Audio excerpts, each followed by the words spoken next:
أعوذ بالله من الشيطان الرجيم. بسم الله الرحمن الرحيم.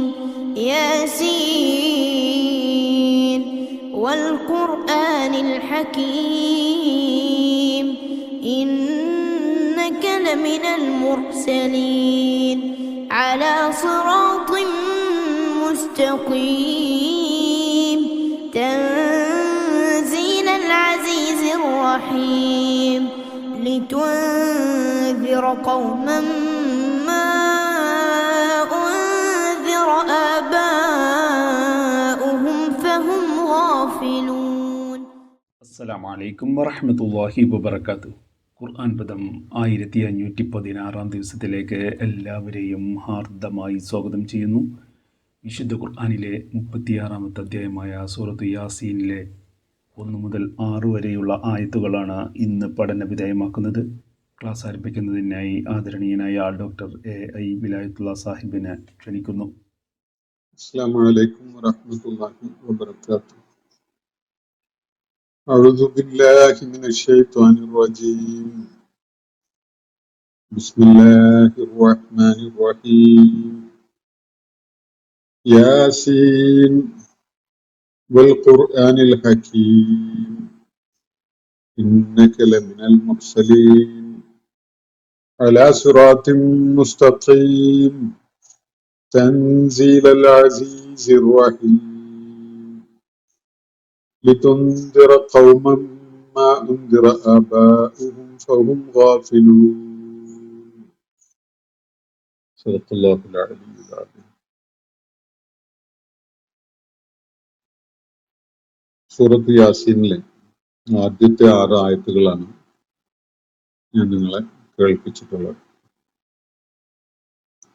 വളരെ ചെറിയ 6 ആയത്തുകളാണ്. സൂറത്ത് യാസീനിലെ ആയത്തുകൾ പൊതുവെ വളരെ വലിപ്പം കുറഞ്ഞ ആയത്തുകളാണ്. സാരസമ്പുഷ്ടതയിൽ ഒരു പക്ഷേ വളരെ കനം തൂങ്ങി നിൽക്കുന്ന ആയത്തുകളായിട്ട് സൂറത്ത് യാസീനിലെ ആയത്തുകളെ നമുക്ക് കാണാൻ സാധിക്കും. കഴിഞ്ഞ ദിവസം നമ്മൾ സൂറത്ത് യാസീന്റെ പഠനം തുടങ്ങുകയുണ്ടായി. സൂറത്തുമായി ബന്ധപ്പെട്ടുകൊണ്ടുള്ള പൊതുവായ കാര്യങ്ങൾ നമ്മൾ ചർച്ച ചെയ്യുകയും ചെയ്തു. സൂറത്തിന്റെ പേര്,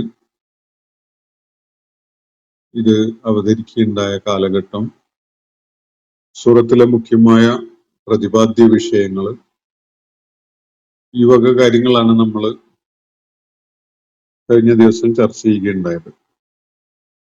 83 ആയത്തുകൾ അടങ്ങിയ മക്കയില് നബി സല്ലല്ലാഹു അലൈഹി വസല്ലം ഹിജ്റയോട് അടുത്ത് നിൽക്കുന്ന ഒരു സന്ദർഭത്തില്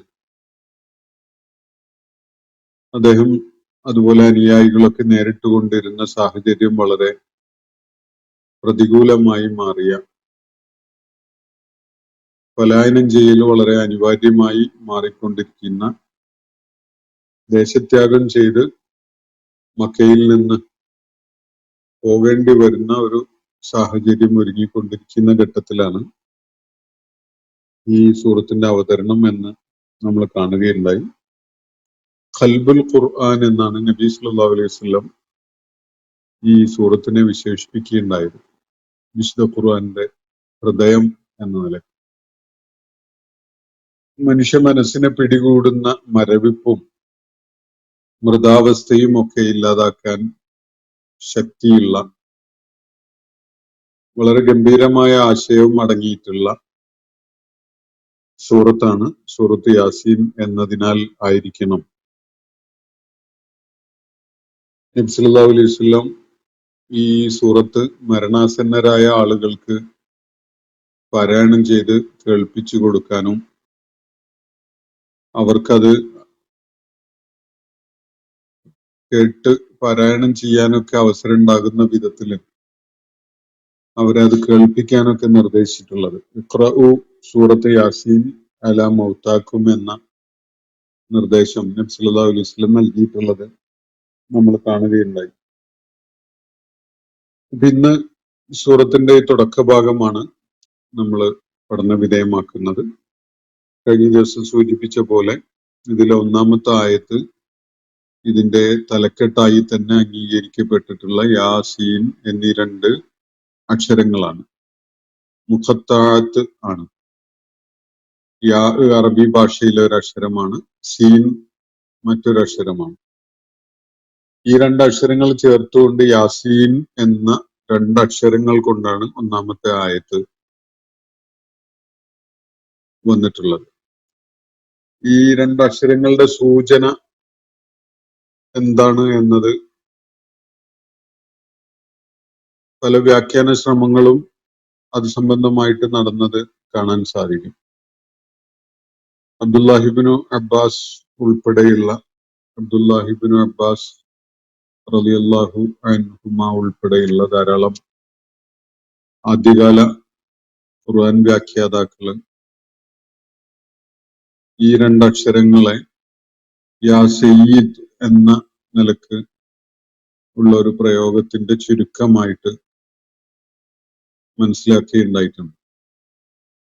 നബി സല്ലല്ലാഹു അലൈഹി വസല്ലമയെ അഭിസംബോധന ചെയ്യുന്ന അല്ലയോ മനുഷ്യ, ഹേ മനുഷ്യ എന്നൊക്കെയുള്ള നിലക്ക് ഒരു അഭിസംബോധനയാണിത് എന്നാണ് അവർ മനസ്സിലാക്കുന്നത്. വ്യത്യസ്തമായ രീതിയിൽ ഉള്ള വായനകളും വിശദീകരണങ്ങളും ഒക്കെ പലരും ശ്രമിക്കുന്നുണ്ട്. പക്ഷെ അതൊന്നും ഇത് സംബന്ധമായ ഒരു അവസാന വാക്കായിട്ട് നമുക്ക് കാണാൻ കഴിയില്ല. ഇസ്ലാമിക ചരിത്രം പരിശോധിക്കുമ്പോൾ യാസീൻ എന്നത് നബി സല്ലല്ലാഹു അലൈഹി വസല്ലമയെ അഭിസംബോധന ചെയ്യുന്ന ഒരു രീതിയായിട്ട്, ഒരു ശൈലിയായിട്ട് ഇസ്ലാമിക ലോകം പരക്കെ അംഗീകരിച്ചതായിട്ട് കാണാൻ കഴിയും. അത് അംഗീകരിച്ച വിധത്തിലാണ് അറബിയിലും നമ്മുടെ ഭാഷയിലും ഒക്കെ തന്നെ ഈ വാക്ക് പാട്ടിലും അതുപോലെയുള്ള രചനകളിലൊക്കെ ഉൾപ്പെടുത്തപ്പെട്ടിട്ടുള്ളത്. നബി സല്ലല്ലാഹു അലൈഹി വസല്ലമയുടെ മറ്റൊരു പേരായിട്ട് ഇതിനെ പരിഗണിക്കുന്ന വിധത്തിലാണ് പലരും അതിനെ നോക്കിക്കാണുന്നത്. അങ്ങനെ നോക്കിക്കാണാന് ഒരു ന്യായവുമുണ്ട്. ഈ യാസീൻ എന്ന രണ്ടക്ഷരങ്ങളെ തുടർന്ന് മൂന്നാമത്തെ ആയത്തില് അള്ളാഹു നബി സല്ലല്ലാഹു അലൈഹി വസല്ലമയെ നേരിട്ട് അഭിസംബോധന ചെയ്യുന്ന ഒരു പ്രയോഗം ഇന്നക എന്ന് പറഞ്ഞുകൊണ്ട്, നിശ്ചയമായിട്ടും താങ്കൾ എന്ന് പറഞ്ഞ ഒരു പ്രയോഗം വരുന്നത് കൊണ്ട് തന്നെ അത് നബി സല്ലല്ലാഹു അലൈഹി വസല്ലമയെ അഭിസംബോധന ചെയ്യുന്ന അദ്ദേഹത്തിന് ഒരു ഇമ്പമാർന്ന വിധത്തില് ഒരു സ്നേഹവും പരിഗണനയും ഒക്കെ കൊടുത്തുകൊണ്ട് വിളിക്കുന്ന ഒരു ശൈലിയിലായിട്ട് ഈ രണ്ടക്ഷരങ്ങളെ ആളുകള്, വിശേഷിച്ച് ആദ്യ തലമുറയിലെ പണ്ഡിതന്മാര് തന്നെ നോക്കിക്കാണുന്നതാണ് നമുക്ക് കാണാൻ സാധിക്കുന്നത്. അതിന്റെ ഒരു നിഗമനം അംഗീകരിക്കുന്ന വിധത്തിലാണ് കവിതയിലും പാട്ടുകളിലും സാഹിത്യത്തിലും ഒക്കെ തന്നെ നബി സല്ലല്ലാഹു അലൈഹി വസല്ലമക്കുള്ള മറ്റൊരു പേര് എന്ന നിലയ്ക്ക് ഈ പദം, ഈ രണ്ടക്ഷരങ്ങൾ ചേർന്നുകൊണ്ടുള്ള ഈ വിളിക്കൽ, ഈ അഭിസംബോധന അംഗീകരിക്കപ്പെട്ടിട്ടുള്ളത്. അപ്പോ യാസീൻ എന്നത് ഇനിയും വ്യാഖ്യാന സാധ്യത നിലനിൽക്കുന്ന രണ്ടക്ഷരങ്ങളാണ്. ഇങ്ങനെ സൂറത്തുകളുടെ തുടക്കത്തിലുള്ള അക്ഷരങ്ങൾക്കാണ് മുഖത്താഴത്ത് എന്ന് പറയുന്നത്. മുഖത്താഴത്ത് എന്നതിന്റെ ബഹുവചനാണ് മുഖത്താഴത്ത് എന്ന് പറഞ്ഞാൽ ഇങ്ങനെ പരസ്പരം കൂട്ടി ചേർക്കപ്പെട്ട ഒരു വാക്കാക്കിയിട്ടില്ലാത്ത വിധത്തിലുള്ള അക്ഷരങ്ങൾക്കാണ് മുഖത്താഴത്ത് എന്ന് പറയുന്നത്. അവ അക്ഷരങ്ങളായിട്ടാണ് വായിക്കുക. കാഫ്, ഹ, യ, ഐൻ, സ്വാദ് എന്ന് നമ്മൾ വായിക്കുന്ന പോലെ, അലിഫ്, ലാം, മീം എന്ന് വായിക്കുന്നത് പോലെ, ത്വ, ഹ എന്ന് വായിക്കുന്നത് പോലെ ഇവിടെയും അക്ഷരങ്ങളായിട്ടാണ് നമ്മൾ ഇതിനെ വായിക്കുന്നത്. യാ, സീൻ എന്നാണ് രണ്ടക്ഷരങ്ങളായിട്ടാണ് നമ്മൾ അതിനെ വായിക്കുന്നത്. അത് ഒരു വാക്ക് ആയിട്ട് വരുന്നില്ല, ഒരു വാക്കായിട്ടല്ല യഥാർത്ഥത്തില് അവ ഇവിടെ ചേർക്കപ്പെട്ടിട്ടുള്ളത്. അതുകൊണ്ടാണ് ഈ ഇത്തരം അക്ഷരങ്ങളെ മുഖത്താഴത്ത് എന്ന് വിളിക്കുന്നത്. പരസ്പരം കൂട്ടിയിണക്കപ്പെട്ട് ഒരു വാക്കാക്കി മാറ്റിയിട്ടുള്ള അക്ഷരങ്ങളല്ല, അല്ലാതെ വേറിട്ട് നിൽക്കുന്ന അക്ഷരങ്ങൾ എന്ന അർത്ഥത്തിലാണ് ആ പ്രയോഗം വന്നിട്ടുള്ളത്. അപ്പൊ ഈ രണ്ടക്ഷരങ്ങളെ മുൻനിർത്തിക്കൊണ്ട് അതൊരു ഒരു ശപഥം ചെയ്യുന്ന ഒരു രീതിയും കൂടിയാണ് ഖുർആനിൽ. നൂൻ വൽ ഖലമി വമാ യസ്തുറൂൻ, അങ്ങനെ ഒരു സൂറത്ത് തുടങ്ങുന്ന കാണാം. അതുപോലെ കാഫ് ഹാ യാ ഐൻ സ്വാദ് എന്ന് പറഞ്ഞുകൊണ്ട് എന്ന അക്ഷരങ്ങളെ കൊണ്ട് ഒരു സൂറത്ത് തുടങ്ങുന്ന കാണാം. ഇവിടെയൊക്കെ തന്നെ ഒരു ശപഥം ചെയ്യുന്ന, സത്യം ചെയ്ത് പറയുന്ന ഒരു സ്വഭാവം ഈ മുഖത്താഴത്തുകളുടെ സാന്നിധ്യം കൊണ്ട് ഉണ്ടാവുന്നുണ്ട്. അത് സൂറത്തുൽ ബഖറയുടെ തുടക്കത്തിലുള്ള അലിഫ് ലാം മീം എന്നതിലും നമുക്ക് ആ ഒരു ആണയിട്ട് പറയുന്ന ഒരു സ്വഭാവം അവിടെ ഉണ്ടായി വരുന്നത് ആ അക്ഷരങ്ങളുടെ സാന്നിധ്യം കാരണമായിട്ട് നമുക്ക് അനുഭവപ്പെടും. അപ്പൊ ഇവിടെയും അങ്ങനെ ഒരു ഒരു ആണയിട്ട് പറയുന്ന, സത്യം ചെയ്ത് പറയുന്ന, ശപഥം ചെയ്ത് പറയുന്ന ഒരു സ്വഭാവം ഈ രണ്ടക്ഷരങ്ങളുടെ മുഖത്താഴത്തുകളുടെ സാന്നിധ്യം കാരണമായിട്ട് ഉണ്ടാവുന്നുണ്ട്. എന്നിട്ട് വൽ ഖുർആനിൽ ഹക്കീം, സാരസമ്പുഷ്ടമായ യുക്തിബന്ധുരമായ ഖുർആനാണ് എന്ന് പറഞ്ഞുകൊണ്ടാണ് ഈ ആണയിടല് നിർവഹിക്കപ്പെടുന്നത്. രണ്ടാമത്തെ ആയത്തിൽ യാസീൻ വൽ ഖുർആനിൽ ഹക്കീം, ഖുർആനെ മുൻനിർത്തിക്കൊണ്ടാണ് അള്ളാഹു ഒരു സത്യം ശപഥ രൂപത്തില് അല്ലെങ്കിൽ ആണയിട്ട് പറയുന്ന രൂപത്തില് ഇവിടെ ചൂണ്ടിക്കാണിക്കപ്പെടുന്നത്. മുമ്പൊരിക്കലും ഞാൻ ഈ മുഖത്താഴത്തുകളെ കുറിച്ച് പൊതുവായിട്ട് നിങ്ങളുമായി പങ്കുവച്ച ഒരു അഭിപ്രായം, വിശുദ്ധ ഖുർആനിൽ ഈ അതിവിസ്മയകരമായ ഈ കോമ്പസിഷൻ അള്ളാഹു നിർവഹിച്ചിട്ടുള്ളത് ഇതുപോലെയുള്ള അക്ഷരങ്ങൾ കൊണ്ടാണ്. അവ വേർപെടുത്തപ്പെട്ടു കഴിഞ്ഞാൽ ഇതുപോലെയുള്ള അറബി അക്ഷരമാലയിലെ അക്ഷരങ്ങൾ മാത്രമായിരിക്കും. ആ അക്ഷരങ്ങളെ കൊണ്ടാണ് അല്ലാഹു സുബ്ഹാനഹു വ തആല ലോകത്തെ അത്ഭുതപ്പെടുത്തിക്കൊണ്ടിരിക്കുന്ന ഈ വിസ്മയം തീർത്തിട്ടുള്ളത് എന്നതാണ് ഈ മുഖത്താഴത്തുകൾ നൽകുന്ന ഒരാശയം. പല ആശയങ്ങളുടെയും കൂട്ടത്തില് ഒരു ആശയം ഇതും ആവാൻ സാധ്യതയുണ്ട് എന്ന നിലയ്ക്ക് ഞാൻ നിങ്ങളുമായിട്ട് നേരത്തെ ഒരു അഭിപ്രായം പങ്കുവച്ചിട്ടുണ്ടായിരുന്നു. വിശുദ്ധ ഖുർആന്റെ അത്യസാധാരണമായ അമാനുഷികമായ ദൈവികതയെ ചൂണ്ടിക്കാണിക്കുകയാണ് ഈ മുഖത്താഴത്തുകളിലൂടെ എന്ന് വേണമെങ്കിൽ മനസ്സിലാക്കാം. അങ്ങനെ മനസ്സിലാക്കുന്ന ആളുകളുടെ കൂട്ടത്തിൽ ഒരാളാണ് ഞാൻ. മുഖത്താഴത്തുകളുടെ താല്പര്യം ഇതാണ്. വേറിട്ട മുഖത്ത് ഓരോ യൂണിറ്റ് ആയിട്ടുള്ള അക്ഷരങ്ങളായിട്ട് വേർപെടുത്തപ്പെട്ട് കഴിഞ്ഞാൽ ഈ യാസീൻ, കാഫ്, ഹാ, യാ, ഐൻ, സ്വാദ് പോലെയുള്ള അക്ഷരങ്ങൾ വെറും അക്ഷരങ്ങളാണ്. എന്നാൽ അത്തരം അക്ഷരങ്ങളെ ചേർത്ത് വെച്ചുകൊണ്ട് അള്ളാഹു ഇവിടെ തീർത്തിരിക്കുന്ന ഒരു വിസ്മയം, അത് നിർവചനാതീതമായ, മനുഷ്യന് എന്നും അത്ഭുതവും ആശ്ചര്യവും ഒക്കെ പകർന്നു നൽകുന്ന, മനുഷ്യന്റെ മുന്നിൽ വലിയ വിസ്മയം തീർക്കുന്ന ഒരു സംഗതിയായിട്ടാണ് ഈ ദൈവിക വാക്യങ്ങൾ വരുന്നത്. അപ്പൊ ഇതുപോലെയുള്ള അക്ഷരങ്ങളാണത്. ഇതുപോലെയുള്ള അക്ഷരങ്ങൾ ചേർത്ത് വെച്ചുകൊണ്ടാണ് അള്ളാഹു അത്യത്ഭുതകരമായ ഈ പാരായണം രൂപപ്പെടുത്തിയിട്ടുള്ളത് എന്നത് പറയാതെ പറയുന്ന ഒരു ശൈലി ഈ പ്രയോഗങ്ങൾക്ക് അതിന്റെ പൊതു പശ്ചാത്തലം വെച്ച് നോക്കുമ്പോൾ നമുക്ക് കാണാൻ സാധിക്കും. യാസീൻ വൽ ഖുർആനിൽ ഹക്കീം, യുക്തിബന്ധുരമായ ഖുർആനാണ് സത്യം എന്നാണ് ഇവിടെ പറയുന്നത്. ഹിക്മത്ത് അടങ്ങിയ എന്ന് പറഞ്ഞാൽ അത്യുത്കൃഷ്ടമായ ആശയവും വളരെ സുഭദ്രമായ ദർശനവും ഒക്കെ ഉൾക്കൊള്ളുന്ന ഖുർആനാണ് സത്യം എന്നാണ്.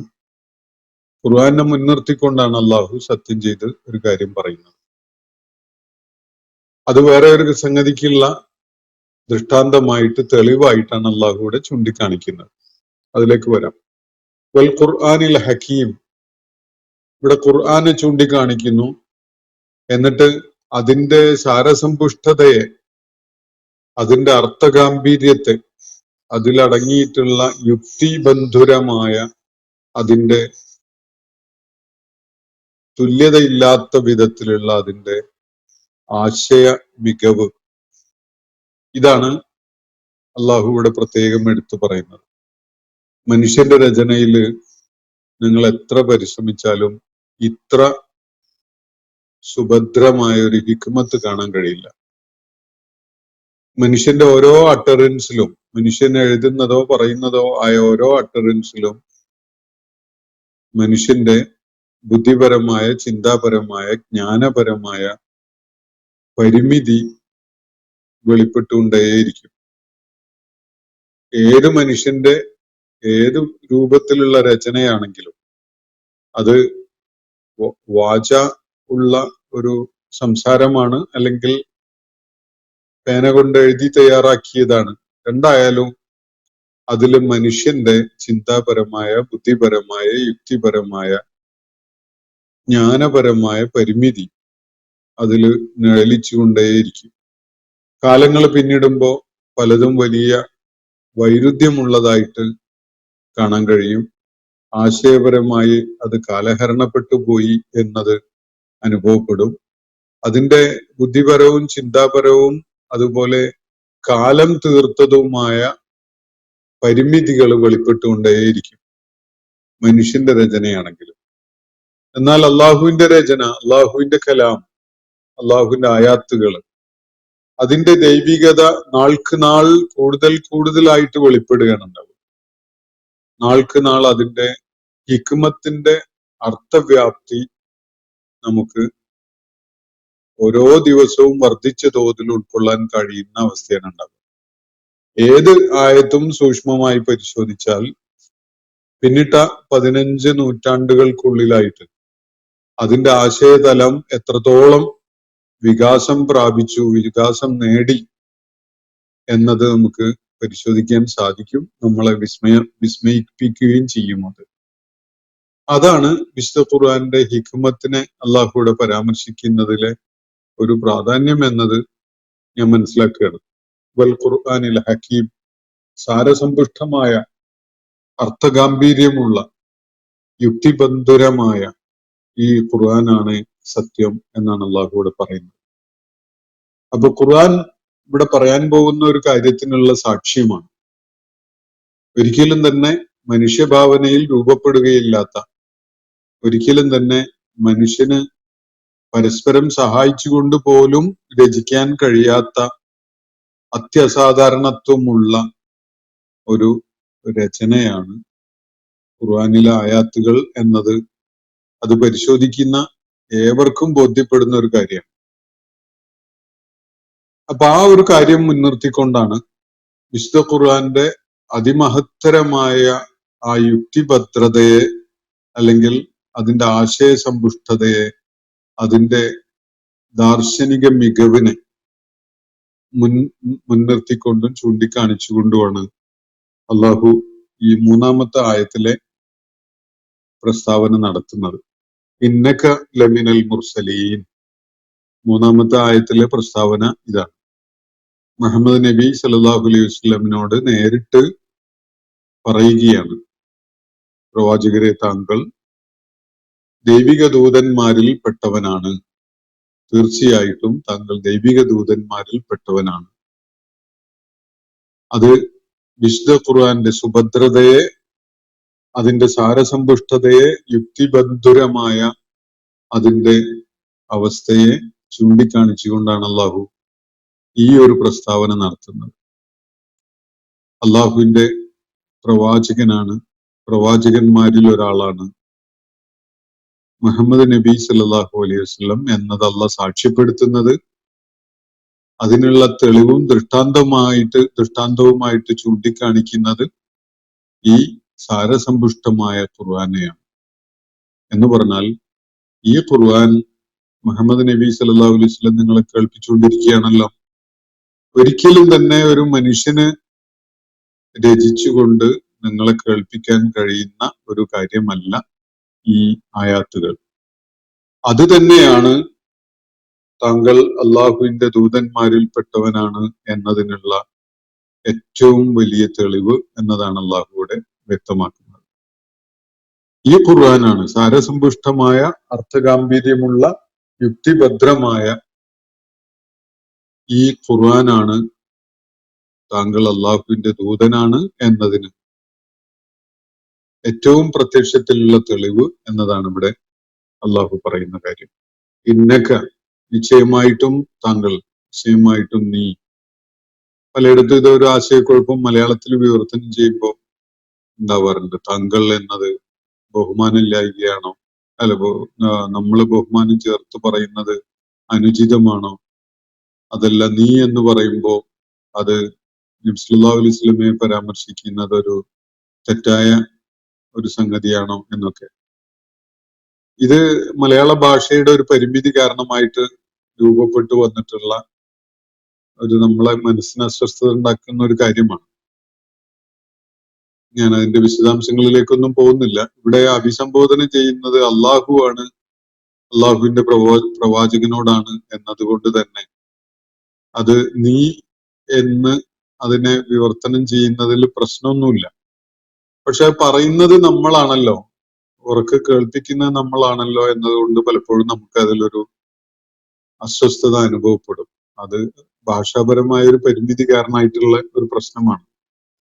അത് മറ്റു ഭാഷകളിൽ അതില്ല. കാരണം മലയാളത്തില് നീ എന്ന പ്രയോഗത്തിൽ ഒരല്പം പാരുഷ്യവും അതുപോലെ ബഹുമാനമില്ലായ്കയൊക്കെ അടങ്ങിയിട്ടുണ്ട്. താങ്കൾ എന്ന് പറയുന്നതിൽ പ്രകടമായ ഒരു ബഹുമാനവും അടങ്ങിയിട്ടുണ്ട്. പക്ഷെ അള്ളാഹു നബി സല്ലല്ലാഹു അലൈഹി വസല്ലമയോട് അങ്ങനെ പറയേണ്ടതില്ലല്ലോ താങ്കൾ. അവിടെ അള്ളാഹുവാണ് ഉയർന്നു നിൽക്കുന്നത് എന്നതുകൊണ്ട് അള്ളാഹുവിന് സാധാരണ നിലക്കുള്ള ഒരു പ്രയോഗം നടത്തുന്നതിന് യാതൊരു പ്രശ്നവുമില്ല. മറ്റു ഭാഷകളിൽ ഈ സങ്കീർണത ഉണ്ടാവുന്നുമില്ല. എന്തായാലും ഇന്നക ലമിനൽ മുർസലീൻ, പ്രവാചകരെ താങ്കൾ ദൂതന്മാരിൽപ്പെട്ടവൻ, ദൈവിക ദൂതന്മാരിൽപ്പെട്ടവൻ തന്നെയാണ് എന്നത് വിശുദ്ധ ഖുർആനെ മുൻനിർത്തിക്കൊണ്ടാണ്, അതിനെ സാക്ഷ്യപ്പെടുത്തിക്കൊണ്ടാണ്, അതിന്റെ യുക്തിബന്ധുരതയെ ചൂണ്ടിക്കാണിച്ചുകൊണ്ടാണ് അള്ളാഹു ഇവിടെ പ്രസ്താവിക്കുന്നത്. അലാ സിറാത്തിൻ മുസ്തഖീം, അലാ സിറാത്തിൻ മുസ്തഖീം, ചൊവ്വായ വഴിയിൽ നീങ്ങിക്കൊണ്ടിരിക്കുന്നവൻ തന്നെയാണ് താങ്കൾ. നബി സല്ലല്ലാഹു അലൈഹി വസല്ലമക്ക് അദ്ദേഹം അള്ളാഹുവിന്റെ പ്രവാചകനാണ് എന്ന കാര്യത്തില് സംശയം ഉണ്ടായിരുന്നു. എന്നിട്ട് ആ സംശയം തീർക്കാൻ വേണ്ടിയാണ് ഈ കാര്യം പറയുന്നത് എന്നാരും തെറ്റിദ്ധരിക്കേണ്ട. അതുപോലെ നബി സല്ലല്ലാഹു അലൈഹി വസല്ലം സിറാത്തുൽ മുസ്തഖീമിലാണ് എന്ന കാര്യത്തെക്കുറിച്ചും അദ്ദേഹത്തിന് സന്ദേഹമുണ്ടായിരുന്നു. അപ്പോ ആ സന്ദേഹം ഇല്ലാതാക്കാൻ വേണ്ടിയാണ് ഇങ്ങനെ പറയുന്നത് എന്നൊരു തെറ്റിദ്ധാരണയും വേണ്ട. മദീനയിലേക്കുള്ള ഹിജ്റ ചെയ്യുന്നതിന്റെ പശ്ചാത്തലം ഒരുങ്ങിക്കൊണ്ടിരിക്കുന്ന ആ ഘട്ടത്തില് ശത്രുക്കളിൽ നിന്ന്, ഇസ്ലാമിന്റെ പ്രതിയോഗികളിൽ നിന്ന്, അല്ലെങ്കിൽ വിശുദ്ധ ഖുർആന്റെ മക്കയിലെ അനുവാചകരിൽ നിന്ന് നബി സല്ലല്ലാഹു അലൈഹി വസല്ലവും അനുയായികളും നേരിട്ടുകൊണ്ടിരുന്നത് വളരെ കടുത്ത പ്രയാസങ്ങളാണ്. ആ ഒരു ഘട്ടത്തില് അവര് പറഞ്ഞുകൊണ്ടിരിക്കുന്ന, അവരുന്നയിച്ചുകൊണ്ടിരിക്കുന്ന ആക്ഷേപങ്ങളൊക്കെയും തന്നെ കഴമ്പില്ലാത്തതാണ്. ഒരു സംശയവും വേണ്ട, പ്രവാചകരെ താങ്കൾ ദൈവിക ദൂതന്മാരിൽ പെട്ടവൻ തന്നെയാണ് എന്ന കാര്യം തറപ്പിച്ച് പറയുകയാണ് അള്ളാഹുവിടെ. അത് മക്കയിൽ നിന്ന് അദ്ദേഹത്തിന് ഏറ്റുവാങ്ങേണ്ടി വന്ന എതിർപ്പും അതുപോലെ തന്നെ വിരോധവും ശത്രുതയും ഒക്കെ കാരണമായിട്ട് അള്ളാഹു സാക്ഷ്യപ്പെടുത്തി പറയുകയാണത്. അള്ളാഹുവിന്റെ സാക്ഷ്യത്തെക്കാൾ വിലപ്പെട്ടതല്ല വേറെ ആരുടെയും സാക്ഷ്യവും. അതുകൊണ്ട് അള്ളാഹു ഇത് തറപ്പിച്ച് പറയുന്നതോടെ ആർക്കും സന്ദേഹം കൊണ്ട് നടക്കുന്നതിന് യാതൊരു ഗ്രൗണ്ടും ഇല്ല, യാതൊരു കാരണവുമില്ല. ആര് സന്ദേഹവുമായിട്ട് നടക്കുന്നുണ്ടെങ്കിലും അത് വിലപ്പോവാൻ പോകുന്നില്ല എന്നതാണ് ഇത് നൽകുന്ന സൂചന. ഒരു സംശയവും വേണ്ട, പ്രവാചകരെ താങ്കള് അള്ളാഹുവിന്റെ ദൂതന്മാരിൽ പെട്ട ആള് തന്നെയാണ്. അലാ സിറാത്തിൻ മുസ്തഖീം, അവര് സങ്കല്പിക്കുന്ന പോലെ ഭ്രാന്തനോ കവിയോ വഴിതെറ്റി നടക്കുന്നവനോ ഒന്നുമല്ല. താങ്കള് ശരിയായ മാർഗത്തിൽ തന്നെയാണ്, ഋജുവായ, സ്ട്രെയിറ്റ് ഫോർവേഡ് ആയ മാർഗത്തിൽ തന്നെയാണ് നിലകൊള്ളുന്നത്. ആര് എന്തൊക്കെ തരം ആക്ഷേപങ്ങൾ താങ്കളുടെ മേൽ ചൊരിഞ്ഞാലും ആ ആക്ഷേപങ്ങൾക്കൊന്നും ഒരു നിലനിൽപ്പുമില്ല. കാരണം താങ്കൾ ശരിയായ മാർഗത്തിലാണ്, ഋജുവായ മാർഗത്തിലാണ്, ദൈവിക പ്രവാചകന്മാരുടെ കൂട്ടത്തിൽപ്പെട്ട ആളാണ്. അതിലൊന്നും ഒരു സംശയവുമില്ല. തൻസീലൽ അസീസിർ റഹീം. എന്നിട്ട് ഈ ഖുർആൻ എന്താണ് എന്നത് വ്യക്തമാക്കുകയാണ് അല്ലാഹു. ഇത് തൻസീലൽ അസീസിർ റഹീം എന്നാണ്. അസീസും റഹീമുമായവന്റെ അടുക്കൽ നിന്നുള്ള അവതരണമാണ്. പ്രതാപവാനും കാരുണ്യമുടയവനുമായ പടച്ച തമ്പുരാന്റെ അടുക്കൽ നിന്നുള്ള തൻസീലാണ് ഈ കിതാബ്. വ്യാകരണപരമായ ഒരു ക്ലൂ ഈ ആയത്തിന്റെ തുടക്കത്തിലെ തൻസീൽ എന്ന വാക്കിൽ കാണാൻ കഴിയും. അത് തൻസീലു എന്ന് വായിക്കരുത്, അവിടെ തൻസീല എന്ന് തന്നെയാണുള്ളത്. തൻസീലൽ അസീസിർ റഹീം അത് മൻസൂബായ രൂപത്തിലാണ് വ്യാകരണപരമായിട്ടുള്ളത്. അത് തൻസീലുൽ അസീസിർ റഹീം എന്ന് ഹർക്കത്തൊന്നും ഇട്ടിട്ടില്ലെങ്കിൽ വായിച്ചു പോകാൻ സാധ്യതയുണ്ട്. അങ്ങനെയല്ല, തൻസീല എന്ന് തന്നെ പ്രത്യേകിച്ച് നമ്മൾ മനസ്സിലാക്കി വെക്കണം. അപ്പൊ തൻസീലൽ അസീസിർ റഹീം, പ്രതാപവാനും അതുപോലെ കാരുണ്യമുടയവനുമായ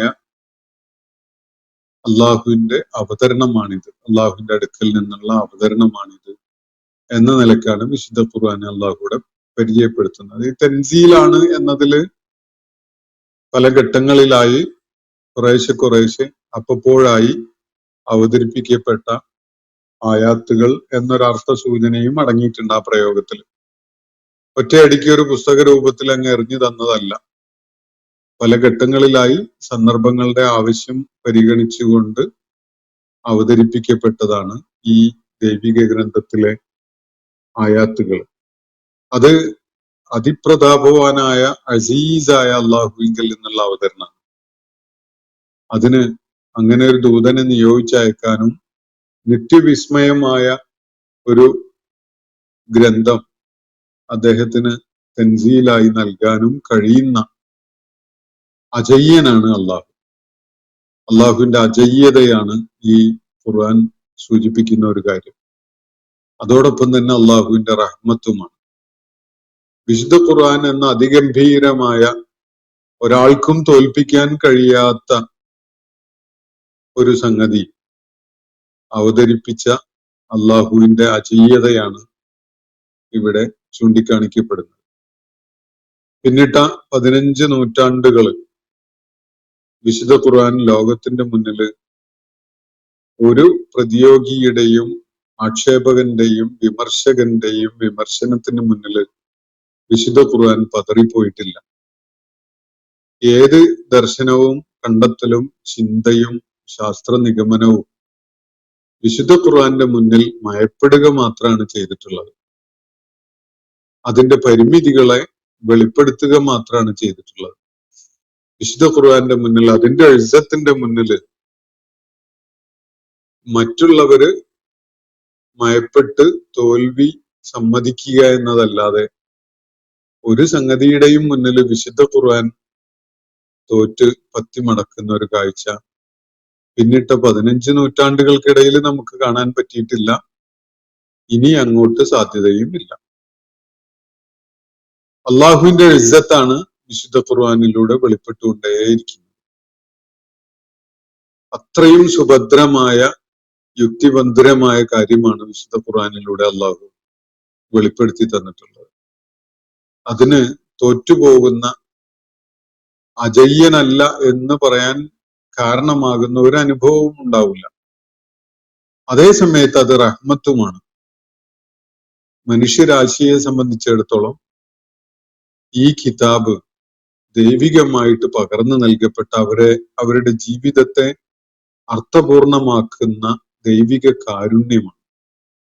ഈ ഖുർആൻ ഉണ്ടായിരുന്നില്ലെങ്കിൽ മനുഷ്യ ജീവിതം എത്ര ഊഷരമായി മാറുമായിരുന്നു, എത്ര ശൂന്യവും ശുഷ്കവും ഫലശൂന്യവുമായി മാറുമായിരുന്നു എന്നത് ആലോചിക്കാവുന്നതാണ്. വിശുദ്ധ ഖുർആനാണ് മനുഷ്യ ജീവിതത്തിനെ ഏറ്റവും അർത്ഥപൂർണമാക്കി മാറ്റുന്നത്. അവർക്ക് ദിശാബോധം പകർന്നു നൽകുന്നതും ജീവിതം അർത്ഥസമ്പുഷ്ടമായ ഒരു സംഗതിയായിട്ട് അനുഭവപ്പെടുന്നതും ഒക്കെ ഈ ഖുർആന്റെ സാന്നിധ്യം കാരണമായിട്ടാണ് എന്നതാണ് വസ്തുത. അള്ളാഹുവിന്റെ കാരുണ്യമാണ്, അള്ളാഹുവിന്റെ റഹ്മത്താണ് ഈ ഖുർആനിലൂടെ മനുഷ്യ സമൂഹത്തിന് പകർന്നു നൽകപ്പെട്ടിരിക്കുന്നത്. തൻസീൽ അൽ അസീസിർ റഹീം.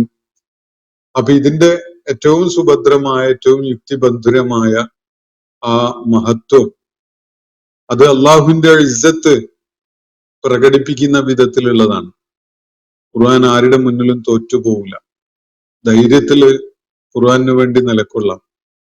എത്ര തന്നെ ആക്രമണം ഉണ്ടായാലും ഖുർആന്റെ മുന്നിൽ ഖുർആൻ ഉയർത്തിപ്പിടിക്കുന്ന ഒരാള് ഒരു തലത്തിലും തോൽക്കേണ്ടി വരില്ല. ബുദ്ധിപരമായ ഖുർആനോട് മാറ്റുരക്കപ്പെടുന്ന ഏത് സംവാദങ്ങൾ ഉണ്ടായാലും അവിടെ ഖുർആനെ മികച്ചു നിൽക്കുള്ളൂ. അതാണ് ഖുർആൻ ഉയർത്തിപ്പിടിക്കുമ്പോൾ അത് ഉയർത്തിപ്പിടിക്കുന്നവർക്ക് വരെ അതുകൊണ്ട് വിജയമാണ് ഉണ്ടാവുക. അള്ളാഹുവിന്റെ ഇസ്സത്തിന്റെ ഒരു മാനിഫെസ്റ്റേഷനാണ് ഖുർആനിലൂടെ നിരന്തരം നമുക്ക് ലഭിക്കുന്നത്. അതോടൊപ്പം തന്നെ മനുഷ്യരാശിയോട്, ജിന്നുവർഗത്തോടൊക്കെ അള്ളാഹു കാണിക്കുന്ന അവന്റെ കാരുണ്യമാണ് അതിലൂടെ വെളിപ്പെടുന്നത്. മാത്രമല്ല അള്ളാഹു തന്റെ സൃഷ്ടിജാലങ്ങളോട് പൊതുവായി കാണിക്കുന്ന കാരുണ്യവും ഈ കിതാബിലൂടെ വെളിപ്പെടുന്നുണ്ട്. അപ്പൊ അള്ളാഹുവിന്റെ അജയ്യത എന്ന, അള്ളാഹുവിന്റെ അപാരത, അള്ളാഹുവിന്റെ അജയ്യത, തോൽപ്പിക്കപ്പെടുകയില്ല എന്ന അള്ളാഹുവിന്റെ ഉന്നതമായ ആ അവസ്ഥ, അതേപോലെ കരുണ നിറഞ്ഞവനാണ് അള്ളാഹു എന്ന അവസ്ഥ, ഇതൊക്കെയാണ് ഈ വിശുദ്ധ ഖുർആൻ ഉയർത്തി കാണിക്കുന്ന കാര്യം.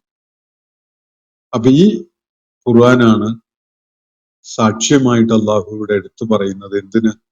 ഇന്നക ലമിനൽ മുർസലീൻ, താങ്കൾ അള്ളാഹുവിന്റെ ദൂതന്മാരിൽപ്പെട്ട ഒരാളാണ് എന്ന കാര്യം ബോധ്യപ്പെടുത്തുന്നതിന്, അല്ലെങ്കിൽ എന്ന കാര്യം ഉറക്കെ പ്രഖ്യാപിക്കുന്നതിന് പിൻബലമായിട്ട് അള്ളാഹുയുടെ വൽ ഖുർആനിൽ ഹക്കീം എന്നാണ് പറഞ്ഞിരിക്കുന്നത്.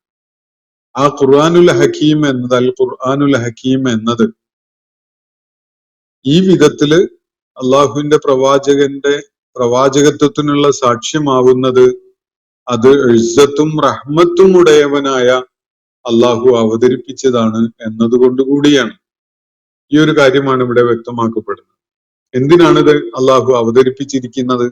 ലിതുന്ദിറ, താങ്കൾ ഇൻദാറ് നൽകാനാണ്, താക്കീത് നൽകാനാണ്. ഖൗമൻ, ഒരു സമൂഹത്തിന്, ഒരു ജനതക്ക്. മാ ഉന്ദിറ ആബാഉഹും, അവരുടെ പിതാക്കന്മാർക്ക് താക്കീതൊന്നും കിട്ടിയിട്ടില്ല. താക്കീത് കിട്ടാതെ കഴിഞ്ഞു പോയ പിതാക്കന്മാരുടെ പിന്മുറക്കാരായ ഒരു തലമുറക്ക്, ഒരു സമൂഹത്തിന് താക്കീത് നൽകാൻ വേണ്ടിയാണ്, താങ്കൾ താക്കീത് നൽകാൻ വേണ്ടിയാണ് ഈ ഖുർആൻ അള്ളാഹു അവതരിപ്പിച്ചിരിക്കുന്നത്. ഇത് പറയുമ്പോൾ മക്കയിലെ ആദ്യ തലമുറ, വിശുദ്ധ ഖുർആൻ ഏറ്റുവാങ്ങിയ ആദ്യ തലമുറ, അവര് ദീർഘമായ കാലം ജാഹിലീയത്തിൽ കഴിഞ്ഞിരുന്നവരാണ് എന്ന ചരിത്ര വസ്തുത നമ്മൾ മനസ്സിലേക്ക് കൊണ്ടുവരേണ്ടതുണ്ട്. ഇബ്രാഹിം അലൈഹി ഇസ്ലാമിന്റെയും ഇസ്മായിൽ അലൈഹി ഇസ്ലാമിന്റെയും ആയിരക്കണക്കിന് വർഷങ്ങൾക്ക് മുമ്പ് ആ പ്രദേശത്തുണ്ടായിരുന്ന സാന്നിധ്യം കഴിഞ്ഞാൽ പിന്നെ ദീർഘമായ ഒരു കാലം ദൈവിക വെളിപ്പാടുകളോ പ്രവാചകന്മാരുടെ സാന്നിധ്യമോ കൊണ്ട് അനുഗ്രഹീതമായിരുന്നില്ലാതെ കിടന്ന ഒരു ഭൂപ്രദേശവും ഒരു സമൂഹവുമാണത്. അപ്പോ മുഹമ്മദ് നബി സല്ലല്ലാഹു അലൈഹി വസല്ലം അഭിസംബോധന ചെയ്യുന്ന സമൂഹത്തിലെ അവരുടെ അവരുടെ പ്രപിതാക്കന്മാര്, ഒരുപാട് തലമുറകള് ഈ വിധത്തിലുള്ള പ്രവാചകന്മാര് മുഖേന നൽകപ്പെടുന്ന താക്കീതുകളൊന്നും കിട്ടിയ കൂട്ടരല്ല. ഇതാണ് ഇവിടെ പറയുന്ന കാര്യം. പ്രവാചകന്മാര് മുഖേന നൽകപ്പെട്ടിട്ടുള്ള ഇൻദാർ, താക്കീതുകള്, അത്തരം താക്കീതുകളൊന്നും തലമുറകളായിട്ട് കിട്ടിക്കൊണ്ടിരുന്നിട്ടില്ലാത്ത ഒരു സമൂഹത്തിനെയാണ് ഇവിടെ പ്രവാചകരെ താങ്കൾ താക്കീത് ചെയ്യേണ്ടത്. അതിനു വേണ്ടിയാണ് ഈ ഖുർആൻ അവതരിപ്പിക്കപ്പെട്ടിരിക്കുന്നത് എന്നാണ് അള്ളാഹുവിടെ വ്യക്തമാക്കുന്നത്. ഈ ആയത്തിന് മറ്റൊരു വായന കൂടിയുണ്ട്. ഇവിടെ ഏതൊരു സമൂഹത്തിന്റെ പ്രപിതാക്കന്മാർക്കാണോ താക്കീതൊന്നും കിട്ടിയിട്ടില്ലാതിരുന്നത്, അവരെ താക്കീത് ചെയ്യാൻ വേണ്ടിയാണ് ഈ ഖുർആൻ താങ്കൾക്ക് അവതരിപ്പിച്ച് തന്നിരിക്കുന്നത് എന്ന് അള്ളാഹു പറഞ്ഞ നിലക്ക്, ആ നിലക്ക് നമ്മളൊരു വായന നടത്തി. മറ്റൊരു വായന, ഏതൊരു സമൂഹത്തിനാണോ, ഏതൊരു സമൂഹത്തിന്റെ പ്രപിതാക്കന്മാർക്കാണോ താക്കീതുകൾ കിട്ടിയിട്ടുണ്ടായിരുന്നത്, അതേ താക്കീത് എന്ന് പറഞ്ഞാൽ മക്കയിലെ ഖുർആൻ അവതരിച്ചുകൊണ്ടിരിക്കുന്ന ഘട്ടത്തിൽ അവിടെ ഉണ്ടായിരുന്ന ആളുകളുടെ പൂർവികർക്ക് ഏതൊരു താക്കീതാണോ അള്ളാഹു നൽകിയിട്ടുണ്ടായിരുന്നത്, അതേ താക്കീത് ഈ കൂട്ടർക്കും നൽകുന്നതിന് വേണ്ടിയാണ് ഈ ഖുർആൻ അള്ളാഹു അവതരിപ്പിച്ചിരിക്കുന്നത് എന്നൊരർത്ഥവും ഈ ആയത്തിന് സാധ്യതയുണ്ട്. പക്ഷെ തുടർന്നുള്ള ആയത്ത് കൂടി വായിക്കുമ്പോൾ ആദ്യം പറഞ്ഞ അർത്ഥം തന്നെയാണ് കൂടുതൽ യോജിച്ചത് എന്ന് നമുക്ക് മനസ്സിലാക്കാൻ സാധിക്കും. അപ്പൊ അള്ളാഹു ഇവിടെ വ്യക്തമാക്കുന്നത്, ഈ കിതാബ് താങ്കൾക്കായിട്ട് അവതരിപ്പിച്ച് തന്നിരിക്കുന്നത് തലമുറകളായിട്ട് താക്കീത് കിട്ടിയിട്ടില്ലാത്ത ഒരു സമൂഹം, ആ സമൂഹത്തിന് താക്കീത് നൽകുന്നതിന് വേണ്ടിയാണ്. ഇനി അതല്ലെങ്കിൽ പൂർവികർക്ക് നൽകപ്പെട്ട താക്കീതിന്റെ ഉള്ളടക്കം എന്താണോ, അതേ താക്കീത് ഈ കൂട്ടർക്കും നൽകുന്നതിന് വേണ്ടിയാണ് താങ്കൾക്ക് ഈ ഖുർആൻ നാമ ഇറക്കി തന്നിരിക്കുന്നത് എന്ന അർത്ഥവും അതിന് കാണാം. അപ്പോ പൂർവികർക്ക് എന്നിവിടെ പറയുന്നത് ആബാ ഉഹും എന്ന് പറയുന്നത് കുറെ മുന്നേയുള്ള, സഹസ്രാബ്ദങ്ങൾ മുന്നേയുള്ള ഇബ്രാഹിം അലൈഹി ഇസ്ലാമിന്റെയും ഇസ്മായിൽ അലൈഹി ഇസ്ലാമിന്റെ ഒക്കെ തലമുറയിലുള്ള ആളുകൾക്ക് നൽകപ്പെട്ട താക്കീദിനെ, അല്ലെങ്കിൽ ആ പൂർവികരെ ഉദ്ദേശിച്ചാണ് എന്ന് കാണേണ്ടി വരും. അതിനുശേഷം ദീർഘമായൊരു കാലം താക്കീതൊന്നും നൽകപ്പെടാതെ നേരത്തെ വന്നുപോയ പ്രവാചകന്മാരുടെ മാർഗദർശനത്തിന്റെ പ്രകാശം ഏറ്റുവാങ്ങട്ടെ എന്ന നിലയ്ക്ക് അള്ളാഹു പുതിയൊരു ദൂതനെ അയക്കാതെ ആ പ്രദേശത്തെ ആളുകൾക്ക് സത്യം തേടി കണ്ടെത്താനുള്ള ഒരവസരമായിട്ട് നൽകിയിട്ടുണ്ടായിരുന്നു. അപ്പോ ഒരു വലിയ കാലത്തിന്റെ വിടവ് അവിടെ വന്നിട്ടുണ്ട്. അപ്പൊ നേരിട്ട് താക്കീതൊന്നും പല തലമുറകൾക്കും കിട്ടിയിട്ടില്ല. അങ്ങനെയുള്ള ഒരു തലമുറയുടെ പിന്മുറക്കാരായി ഇപ്പോൾ മക്കയിൽ ജീവിച്ചിരിപ്പുള്ള ആളുകൾ ഉൾപ്പെടെയുള്ളവർക്ക് താക്കീത് നൽകാൻ വേണ്ടിയാണ് താങ്കളെ ഈ കിതാബുമായി നിയോഗിച്ചയച്ചിരിക്കുന്നത് എന്നാണ് അള്ളാഹു പറയുന്നത്. ലിതുന്ദിറ ഖൗമൻ മാ ഉന്ദിറ ആബാഉഹും. അതിന്റെ ഫലം എന്താണ്? ഫഹും ഗാഫിലൂൻ. അവര് തീർത്തും അശ്രദ്ധരാണ്, പ്രജ്ഞ ഇല്ലാത്തവരാണ്, അല്ലെങ്കിൽ ജീവനറ്റുപോയ ഒരു കൂട്ടരാണ്. ആത്മീയമായിട്ട്, ദൈക്ഷണികമായിട്ട്, അല്ലെങ്കിൽ ദർശനപരമായിട്ട് പ്രജ്ഞ നഷ്ടപ്പെട്ട ഒരു സമൂഹം, ആത്മീയമായിട്ട് ജീവനറ്റുപോയ ഒരു സമൂഹമായി മാറിയിരിക്കുകയാണ്. ശ്രദ്ധയില്ല, കരുതലില്ല, ഒരു കാര്യത്തെക്കുറിച്ച് ഒരു കൃത്യമായ ധാരണ ഇല്ലാത്ത ഒരു സമൂഹം. അവര് തികഞ്ഞ അശ്രദ്ധയിലാണ്, ഗഫലത്തിലാണ് കഴിയുന്നത്. ഇതാണ് അതിന്റെ ഫലം ആയിട്ട് സംഭവിച്ചിരിക്കുന്നത്. ഫഹും ഗാഫിലൂൻ. അവര് ഗഫലത്തിൽ കഴിയുന്ന ആളുകളായി മാറിപ്പോയി. കാരണം എന്താ? തലമുറകളായിട്ട് അവർക്ക് ദൈവികമായ താക്കീതുകളൊന്നും നൽകപ്പെട്ടിട്ടില്ല. അതുകൊണ്ട് അവരിപ്പോ ഗഫലത്തിലാണ്.